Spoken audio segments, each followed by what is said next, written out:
ರಾಜ್ಯಕ್ಕೆ ನರೇಂದ್ರ ಮೋದಿ ಅವರು ಎಂಟ್ರಿ ಕೊಡ್ತಾ ಇದ್ದಾರೆ. ಬಿಜೆಪಿಯಲ್ಲಿ ಸದ್ಯದ ಮಟ್ಟಿಗೆ ಸಂಚಲನವನ್ನು ಮೂಡಿಸುತ್ತಾರೆ. ಏಪ್ರಿಲ್ 15ರಂದು ರಾಜ್ಯಕ್ಕೆ ಆಗಮಿಸ್ತಾ ಇರುವಂತಹ ಪ್ರಧಾನಿ ನರೇಂದ್ರ ಮೋದಿ ಮಂಡ್ಯದ ಆದಿಚುಂಚನಗಿರಿ ಶ್ರೀ ಕ್ಷೇತ್ರಕ್ಕೆ ಮೋದಿ ಭೇಟಿ ನೀಡಲಿದ್ದಾರೆ. ನಾಗಮಂಗಲ ತಾಲೂಕಿನ ಆದಿಚುಂಚನಗಿರಿ ಶ್ರೀ ಕ್ಷೇತ್ರಕ್ಕೆ ನರೇಂದ್ರ ಮೋದಿ ಅವರು ಭೇಟಿ ನೀಡುತ್ತಾರೆ. ಶ್ರೀ ಗುರು ಭೈರವೈಕ್ಯ ಮಂದಿರ ಲೋಕಾರ್ಪಣೆಗೆ ಆಗಮಿಸ್ತಾ ಇದ್ದಾರೆ. ಮಂದಿರ ಲೋಕಾರ್ಪಣಾ ಕಾರ್ಯಕ್ರಮದಲ್ಲಿ ಮೋದಿ ಭಾಗಿಯಾಗಲಿದ್ದಾರೆ. ಆದಿಚುಂಚನಗಿರಿಯಲ್ಲಿನ ಗುರು ಭೈರವೈಕ್ಯ ಟೆಂಪಲ್ಗೆ ಆಗಮಿಸ್ತಾ ಇದ್ದಾರೆ. ಈ ಮೊದಲು ಚುನಾವಣಾ ಪ್ರಚಾರಕ್ಕಾಗಿ ಬಂದಿದ್ದಂತಹ ನರೇಂದ್ರ ಮೋದಿಯವರು ಇದೀಗ ಖಾಸಗಿ ಕಾರ್ಯಕ್ರಮದ ಉದ್ಘಾಟನೆಗೆ ಆಗಮಿಸ್ತಾ ಇದ್ದಾರೆ. ಆದಿಚುಂಚನಗಿರಿ ಮಠದ ಸುತ್ತಲೂ ಕೂಡ ಪೊಲೀಸ್ ಬಿಗಿ ಭದ್ರತೆಯನ್ನ ಮಾಡಿಕೊಂಡಿದ್ದಾರೆ. ಇನ್ನು ಮಂಡ್ಯಕ್ಕೆ ಮತ್ತೊಮ್ಮೆ ಬರ್ತಾ ಇದ್ದಾರೆ ಪ್ರಧಾನಿ ನರೇಂದ್ರ ಮೋದಿಯವರು. ಯಾವಾಗ ಬರ್ತಾರೆ, ಎಲ್ಲಿ ಬರ್ತಾರೆ? ಮುಖ್ಯವಾಗಿ ಪ್ರಧಾನಿ ನರೇಂದ್ರ ಮೋದಿಯವರು ಮತ್ತೆ ಮಂಡ್ಯಗೆ ಬರ್ತಾ ಇದ್ದಾರೆ. ಏಪ್ರಿಲ್ 15ನೇ ತಾರೀಕರಂದು ಹಿಂದೆ ಕೂಡ ಮಂಡ್ಯಕ್ಕೆ ಆಗಮಿಸಿದ್ರು. ಒಂದಿಷ್ಟು ಗುಜರಾತ್ನಲ್ಲಿ ಮಂತ್ರಿ ಆದಾಗ, ಗುಜರಾತ್ನ CM ಆದಾಗ ಒಂದು ಬಾರಿ ಮಂಡ್ಯ ಜಿಲ್ಲೆಗೆ ಆಗಮಿಸಿದ್ರು. ಅದಾದ ನಂತರ ಒಂದು ಧಾರ್ಮಿಕ ಕಾರ್ಯಕ್ರಮಕ್ಕೋಸ್ಕರ ಅಂದರೆ ಈ ಬಾರಿ ಅಂದರೆ ಏಪ್ರಿಲ್ 15ನೇ ತಾರೀಕು ಆದಿಚುಂಚನಗಿರಿ ಶ್ರೀ ಕ್ಷೇತ್ರಕ್ಕೆ ಬರ್ತಾ ಇದ್ದಾರೆ ನರೇಂದ್ರ ಮೋದಿಯವರು. ಇದರ ಮಧ್ಯದಲ್ಲಿ ಅಂದರೆ ಈ ಹಿಂದೆ ಬಂದಿದ್ದರು ನರೇಂದ್ರ ಮೋದಿಯವರು ಬೆಂಗಳೂರು ಮತ್ತು ಮೈಸೂರು ಎಕ್ಸ್ಪ್ರೆಸ್ ಹೈವೇಯನ್ನು ಉದ್ಘಾಟನಾ ಸಮಾರಂಭದ ಸಂದರ್ಭದಲ್ಲಿ ನರೇಂದ್ರ ಮೋದಿಯವರು ಆಗಮಿಸಿದರು. ಸೊ ಅದಾದ ನಂತರ ಈಗ ಏಪ್ರಿಲ್ 15ನೇ ತಾರೀಕು ಆದಿಚುಂಚನಗಿರಿ ಶ್ರೀ ಕ್ಷೇತ್ರ ಆ ಒಂದು ಟೆಂಪಲ್ಗೆ ಆಗಮಿಸ್ತಾ ಇದ್ದಾರೆ. ಪ್ರಧಾನಿ ಮೋದಿ ಅವರ ಮಂಡ್ಯ ಭೇಟಿಯ 3ನೇ ಕಾರ್ಯಕ್ರಮ ಇದಾಗಿದೆ. ಈಗಾಗಲೇ ಗುಜರಾತ್ ಮುಖ್ಯಮಂತ್ರಿ ಆಗಿದ್ದಾಗ ಮೊದಲ ಬಾರಿಗೆ ಜಿಲ್ಲೆಗೆ ಆಗಮಿಸಿದರು ಅವರು. ಅದಾದ ನಂತರ ನಾನು ಹೇಳಿದಂತೆ ಬೆಂಗಳೂರು ಮತ್ತು ಮೈಸೂರು ಎಕ್ಸ್ಪ್ರೆಸ್ ಹೈವೇಯನ್ನು ಉದ್ಘಾಟನೆ ಮಾಡುವಂತಹ ಸಂದರ್ಭದಲ್ಲಿ ಪ್ರಧಾನಿ ನರೇಂದ್ರ ಮೋದಿ ಅವರು ಆಗಮಿಸಿರುತ್ತಾರೆ. ಈಗ ಏಪ್ರಿಲ್ 15ರಂದು ಆದಿಚುಂಚನಗಿರಿ ಶ್ರೀ ಕ್ಷೇತ್ರಕ್ಕೆ ನರೇಂದ್ರ ಮೋದಿ ಅವರು ಆಗಮಿಸ್ತಾ ಇದ್ದಾರೆ. ಅದಕ್ಕೆ ಸಂಬಂಧಪಟ್ಟ ಹಾಗೆ ಎಲ್ಲ ರೀತಿಯಾದಂತಹ ಬಿಗಿ ಬಂದೋಬಸ್ತ್ ಭದ್ರತೆಯಿಂದನೆಲ್ಲ ಈಗಾಗಲೇ ಸಿದ್ಧತೆಗಳನ್ನು ಮಾಡಿಕೊಳ್ತಾ ಇದ್ದಾರೆ.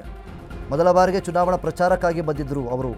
2ನೇ ಭೇಟಿಯೂ ಕೂಡ ಅಭಿವೃದ್ಧಿ ಯೋಜನೆಗಳ ಉದ್ಘಾಟನೆಗೋಸ್ಕರ ಬಂದಿದ್ದರು. ಈಗ 3ನೇದು ಬರ್ತಾ ಇರುವಂಥದ್ದು ಧಾರ್ಮಿಕ ಭೇಟಿಗೋಸ್ಕರ ಆದಿಚುಂಚನಗಿರಿ ಶ್ರೀ ಕ್ಷೇತ್ರಕ್ಕೆ ಬರ್ತಾ ಇದ್ದಾರೆ. ಪ್ರಧಾನಿ ಮೋದಿ ಭೇಟಿಯ ಹಿನ್ನೆಲೆಯಲ್ಲಿ ಈಗಾಗಲೇ ಜಿಲ್ಲಾಡಳಿತ ಮತ್ತು ಜಿಲ್ಲಾ ಪೊಲೀಸ್ ಇಲಾಖೆ ಎಲ್ಲ ರೀತಿಯಾದಂತಹ ಸಂಪೂರ್ಣ ಒಂದು ಜವಾಬ್ದಾರಿಯನ್ನು ವಹಿಸಿಕೊಂಡು ಒಂದು ಬಿಗಿ ಬಂದೋಬಸ್ತ್ ಭದ್ರತೆಯನ್ನು ಮಾಡ್ತಾ ಇದ್ದಾರೆ. ಎಲ್ಲ ರೀತಿಯಾದಂತಹ ಸಿದ್ಧತೆಗಳನ್ನು ಮಾಡಿಕೊಳ್ತಾ ಇದ್ದಾರೆ. ಈಗಾಗಲೇ ನರೇಂದ್ರ ಮೋದಿಯವರು 2 ಬಾರಿ ಬಂದು ಹೋಗಿದ್ದಾರೆ. ಬೆಂಗಳೂರು ತುಮಕೂರು ಹೈವೇ ಪ್ರಯಾಣಿಕರಿಗೆ ಸ್ವಲ್ಪ ರಿಲೀಫ್ ಸಿಕ್ಕಿದೆ. ಸದ್ಯಕ್ಕಿಲ್ಲ ಪೀಣ್ಯ ಎಲಿವೇಟೆಡ್ ಫ್ಲೈಓವರ್ನ ಪೀಣ್ಯ ಎಲಿವೇಟೆಡ್ ಫ್ಲೈಓವರ್ ಬಂದ್ ಮಾಡ್ತಾರೆ ಅನ್ನುವಂಥ ನಿಟ್ಟಿನಲ್ಲಿ ಒಂದು ನಿರ್ಧಾರವನ್ನು ಕೂಡ ತೆಗೆದುಕೊಂಡಿದ್ದರು. ಅದನ್ನು ಸದ್ಯದ ಮಟ್ಟಿಗೆ ಮುಂದೂಡಿಕೆ ಮಾಡಲಾಗಿದೆ. ಏಪ್ರಿಲ್ 13ರಿಂದ 17ರವರೆಗೆ ಬಂದ್ಗೆ ನಿರ್ಧರಿಸಿದಂತಹ ಹೆದ್ದಾರಿ ಪ್ರಾಧಿಕಾರ ಈಗ ಅದನ್ನು ಮುಂದೂಡಿಕೆ ಮಾಡಲಾಗಿದೆ. ಲೋಡ್ ಟೆಸ್ಟಿಂಗ್ ಮಾಡಲು 5 ದಿನ ಬಂದ್ ನಿರ್ಧಾರವನ್ನು ಮಾಡಿದ್ರು. ಏಪ್ರಿಲ್ 15ರಂದು ಆದಿಚುಂಚನಗಿರಿಗೆ ಭೇಟಿ ಕೊಡ್ತಿದ್ದಾರೆ ನರೇಂದ್ರ ಮೋದಿಯವರು. ಹೀಗಾಗಿ ಹೆಚ್ಚಿನ ವಾಹನ ದಟ್ಟಣೆ ತಡೆಯಲು ಫ್ಲೈಓವರ್ ಓಪನ್ ಅನ್ನು ಮಾಡ್ತಾ ಇದ್ದಾರೆ. 5 ದಿನಗಳ ಕಾಲ ಮುಂದೂಡಿಕೆಯೊಂದನ್ನು ಮಾಡಿದ್ದಾರೆ. ಬೆಂಗಳೂರು ತುಮಕೂರು ಹೈವೇ ಪ್ರಯಾಣಿಕರಿಗೆ ಸದ್ಯದ ಮಟ್ಟಿಗೆ ಸ್ವಲ್ಪ ರಿಲೀಫ್ ಸಿಕ್ಕಿದೆ ಅಂತ ಹೇಳ್ಬೋದು. ಪೀಣ್ಯ ಎಲಿವೇಟೆಡ್ ಫ್ಲೈಓವರ್ ಬಂದ್ ಮಾಡ್ತೇವೆ ಅಂತ ಹೇಳ್ತಾ ಇದ್ರು. ಸೊ ಹೀಗಿರಬೇಕಾದ್ರೆ ನರೇಂದ್ರ ಮೋದಿಯವರು ಬರ್ತಾ ಇದ್ದಾರೆ. ಈ ಒಂದು ಸಂದರ್ಭದಲ್ಲಿ ವಾಹನ ದಟ್ಟಣೆ ಜಾಸ್ತಿ ಆಗ್ಬೋದು. ಸೊ ಆದ್ದರಿಂದ ಫ್ಲೈಓವರ್ ಏನು ಬಂದ್ ಮಾಡಬೇಕು ಅಂತೇಳಿ ನಿರ್ಧಾರವನ್ನು ತೆಗೆದುಕೊಂಡಿದ್ದರು. ಸದ್ಯದ ಮಟ್ಟಿಗೆ 5 ದಿನಗಳ ಕಾಲ ಮುಂದೂಡಿಕೆ ಮಾಡಿದ್ದಾರೆ. ಏಪ್ರಿಲ್ 13ರಿಂದ 17ರವರೆಗೆ ಬಂದ್ಗೆ ನಿರ್ಧರಿಸಿತ್ತು ಹೆದ್ದಾರಿಯ ಪ್ರಾಧಿಕಾರ. ಸದ್ಯದ ಮಟ್ಟಿಗೆ 5 ದಿನಗಳ ಕಾಲ ಮುಂದೂಡಿಕೆಯೊಂದನ್ನು ಮಾಡಿದ್ದಾರೆ. ಸೊ ಹೀಗಾಗಿ ಬೆಂಗಳೂರು ತುಮಕೂರು ಹೈವೇ ಪ್ರಯಾಣಿಕರಿಗೆ ಕೊಂಚ ರಿಲೀಫ್ ಸಿಕ್ಕಿದೆ. 5 ದಿನಗಳ ಕಾಲ ಫ್ಲೈಓವರ್ ಮೇಲೆ ಆರಾಮಾಗಿ ಓಡಾಡ್ಬೋದು. ನರೇಂದ್ರ ಮೋದಿ ಅವರು ಬರ್ತಾ ಇದ್ದಾರೆ.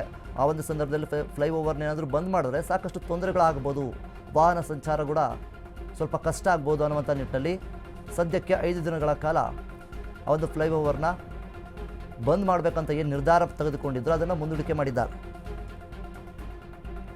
ಈಗಾಗಲೇ ನರೇಂದ್ರ ಮೋದಿಯವರು 2 ಬಾರಿ ಅಂದರೆ ಮಂಡ್ಯಗೆ 2 ಬಾರಿ ಆಗಮಿಸಿದರು. ಮೊದಲ ಬಾರಿಗೆ ಅವರು ಗುಜರಾತ್ನಲ್ಲಿ CM ಆದಾಗ ಬಂದಿದ್ದರು. ಅದಾದ ನಂತರ ರಸ್ತೆ ಉದ್ಘಾಟನೆ ಅಂದರೆ ಹೈವೇಯನ್ನು ಉದ್ಘಾಟನೆ ಮಾಡುವಂತಹ ಸಮಾರಂಭದಲ್ಲಿ ಆಗಮಿಸಿದರು. ಈಗ 2 ಕೂಡ ಅಭಿವೃದ್ಧಿಯ ಕಾರ್ಯಕ್ರಮದಲ್ಲಿ ಭಾಗಿಯಾಗಿದ್ದರು. ಆದರೆ ಈ ಬಾರಿ ಧಾರ್ಮಿಕವಾಗಿ ಆದಿಚುಂಚನಗಿರಿ ಶ್ರೀ ಕ್ಷೇತ್ರಕ್ಕೆ ನರೇಂದ್ರ ಮೋದಿ ಅವರು ಆಗಮಿಸ್ತಾ ಇದ್ದಾರೆ. ಸ್ವಲ್ಪ ವಿಶೇಷವಾಗಿದೆ.